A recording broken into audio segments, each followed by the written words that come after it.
Hello, everyone, and welcome to another episode of Beyond the Dais, a podcast about the stories taking place in and around El Paso County, Colorado. I'm your host, Scott Anderson, and today I am joined by Emily Murawski, the president of the Board of Trustees for the Dance Alliance of the Pikes Peak Region. How are you doing today, Emily? Oh, I'm very excited to be on this, and so pleased you invited me to do this. No, thank you, and thank you for inviting me into your home to do this. This was really great. Before we get started, I want to quickly add that if listeners are interested in more stories about people doing good in and around El Paso County, or hearing from county leadership about local government priorities and how they operate, you can find additional episodes of this podcast on your podcast platform of choice. But to get started, Emily, I was wondering if you could share a bit of background about yourself and how you came to be associated with the Dance Alliance. Well, my interest in dance is very long. My mother said that when I was about 4, I was always dancing around the house, so she decided I had to have lessons. And I did have lessons, and I continued with those lessons until I started college. So I was about 17 when I stopped taking formal lessons. And I really did not have the innate talent to be a professional dancer, but one good thing is I continue to love dance. I love to see it. I love to encourage people to get involved with it. But more at this point in my life, it's that sense of appreciation for the beauty of the art. Mm-hmm. Very nice. So can you share some background about the Dance Alliance itself and what the main mission of the organization is? Well, yes, the Dance Alliance has been around a long time. We are in the latest iteration, and we're calling it now Dance Alliance of the Pikes Peak Region. But for 40-some-odd years, we were called Colorado Springs Dance Theater, and it was quite well known in town, and it was the only presenter of professional dance in the community for a very long time. With the opening of the Ent Center and the Pikes Peak Center, there has been an additional presenting of dance in the community, but we are pretty much the oldest presenter of dance still doing it. And our mission is very much to continue bringing professional dance to Colorado Springs, but it isn't only that. We really want to encourage the appreciation of dance through the community and encourage young people who are interested in dance to pursue it and to have opportunities. So we have an outreach program that allows us to bring students from the public schools to see a professional performance. And in this day and age, when professional dance is pretty expensive to see, that's quite a gift to the community. Mm-hmm. And so we have a program called Pivot, and we bring several hundred young public school students, middle school and high school age, to a performance, usually at the Ent Center. And it is a real eye-opener for them, because for many of them, they have never been in a venue of that nature, which is a beautiful venue, world-class, I would say, even though it is not huge, but it's a beautiful venue. And most of them have never seen a live performance of dance. And the program we present is always geared for school students, so they will see some dance, and then there's a question and answer period, so students can ask questions about what it's like to be a dancer, how do you train, what do you do for that kind of thing. So that's one of our programs. We have others as well. In this latest iteration, we are trying very much to reach a greater proportion of the population. And so we have been working with some of our schools in the community, many of them Title I schools, in which students would not by any means be able to go to a performance or have some dance in their schools. And so we have been working with several schools in the community to bring dance and a variety of dance, not just classical. Looking at contemporary, we're looking at hip-hop, we're looking at Latin dance, swing dance, because those dance spans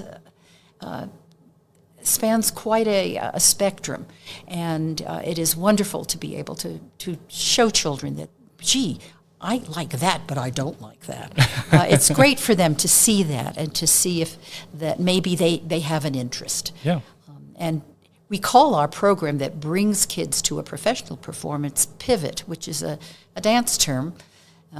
You turn a certain way, and we are hoping to turn some of them toward the arts and toward dance and to appreciate it and learn about its importance in the history of art and just in their own lives in the community. Yeah, that's wonderful. So you mentioned reaching out to a number of different schools in the region. Approximately how many people do you serve, and do you serve schools strictly in El Paso County, or do you reach outside of the county to more of the Pikes Peak region? We have been working strictly in El Paso County because there are an awful lot of schools in El Paso County. That's true. So we have worked with West Middle School. In fact, they continue to bring their entire middle school population to our performances, and we have had a hip hop class in that school, and also. Before we bring a large group from a school to a professional performance, we like to go into the school and do kind of an orientation where we bring some local professional dancers, sometimes bring some of our scholarship winners to introduce students to the different genres of dance. So, for example, when we went to West most recently in the fall, we brought a ballet dancer who happened to she was one of our scholarship winners, and she did a contemporary piece that she had created.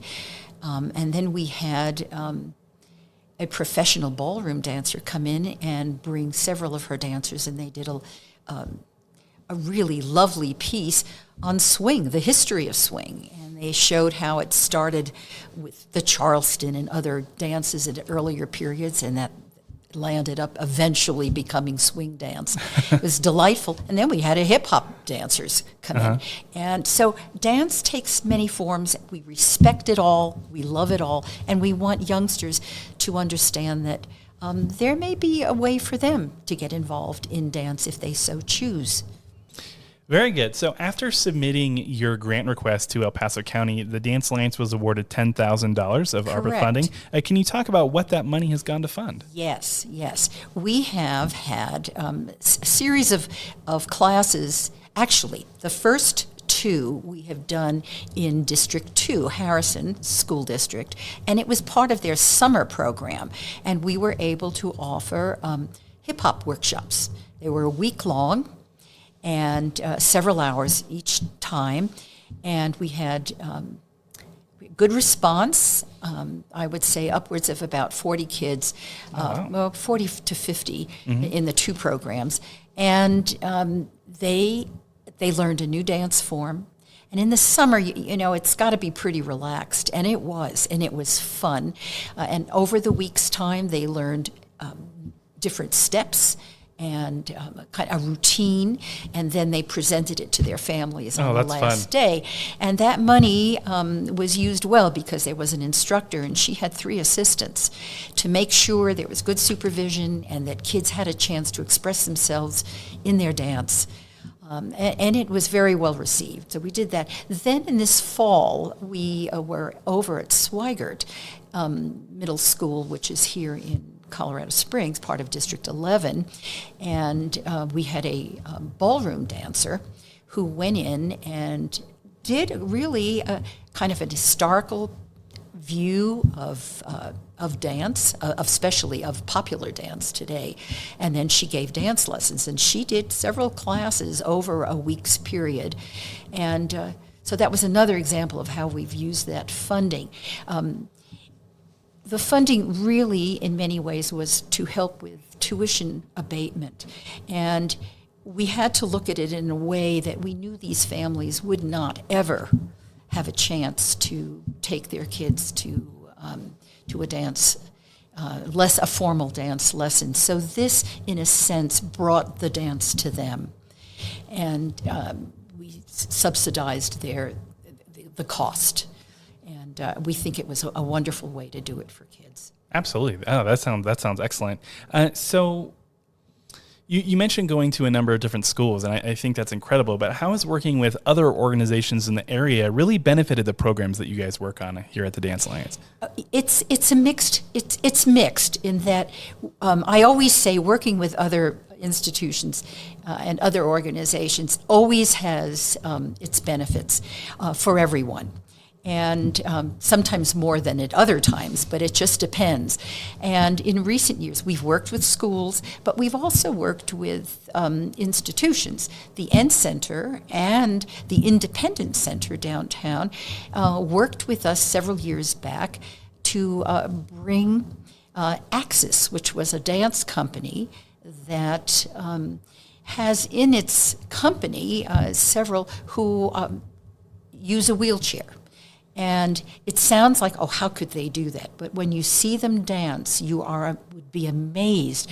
And we three organizations jointly brought them to Colorado Springs. We provided a master class for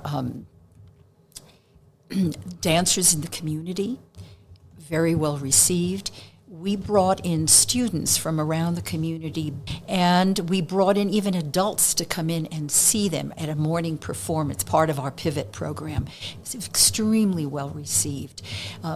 Doctors in the community who are involved with rehab of people who have mobility issues brought some of their patients. And it was a very broad use of cooperation with three larger entities and then smaller entities in the community. So that worked very well. So that's just a sample of one.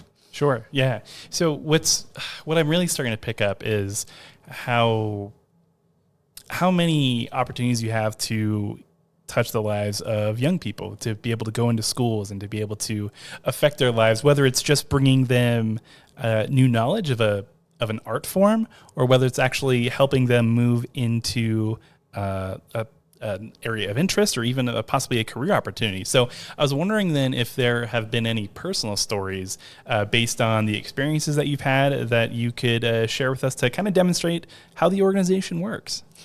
Yes, let me bring up our scholarship program. This is a very long-standing program. It's been in existence 27 years, and it's called the Esther Jeffrey Young Dancers Scholarship Program. And over the years, we've given out about $54,000 in scholarship money. And what's so exhilarating and satisfying about this program is that these are for youngsters in the community who are very interested in dance, and they are pursuing it on their own. And for a lot of these families, that's not always the easiest thing to do because dance is expensive. Worthwhile, but expensive. Mm-hmm. And so we offer, every time we have a dance company come to town, we offer a master class. And once a year, with the master classes, we offer a scholarship program, meaning these young students come in, they sign up for the master class, and usually there are two master classes, one in ballet and one in contemporary or jazz dance. And the company dancers put on these master classes. And then we have a panel of judges who are former professional dancers, retired studio owners, but people who've been in the dance community a long time, and they have no ties to any specific studio. And they judge the dancers in this competition. And it's pretty high stakes in that the kids, the top one is $500. The next one is $250. And it goes on down. And we even look for somebody who shows promise. And it's very important for the dance lives of these aspiring dancers to get one of these scholarships. The most touching was one gal who we spotted, I would say, about 5 years ago as a promising dancer. And lo and behold, this year, after 5 years of competition, she was the very first in ballet this year. And she is right now applying to dance companies around the country to pursue a professional career. Another one is a gal who was also a several-time winner of our scholarships. And during COVID, her family really had a hard time financially. And fortunately, she was one of our winners, and she said if it hadn't been for us, she probably wouldn't have been able to continue her dance instruction. She is now in Washington State doing an internship with a professional dance company. So we look to encourage those who are already in the let's say the dance lane. They're looking to do that professionally, but we're also looking at those who maybe wouldn't ever have that chance, and that's why we promote our Pivot program and bringing students to a performance that they would not have gone to on their own. I mean, I will cite my own experience. When I was a child in junior high, this junior high brought us in New York City to see the Metropolitan Opera. Oh my goodness, I never would have gone to an opera performance, but I saw Rigoletto on that day, and to this day, opera has a special spot in my heart. Yeah. I mean, I can't sing, but boy, I can listen and appreciate. And if I hadn't gone when I was 12 years old, I don't know that I ever would have gone.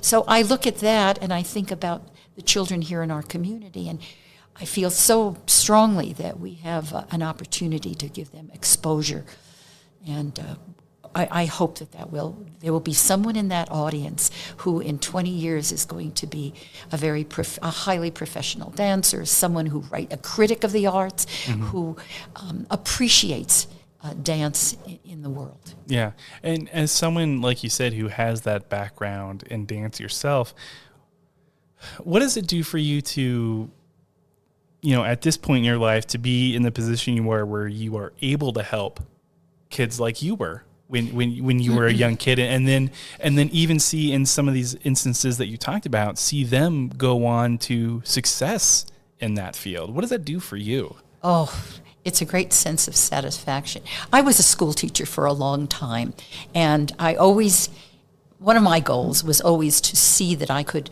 help children look into the future.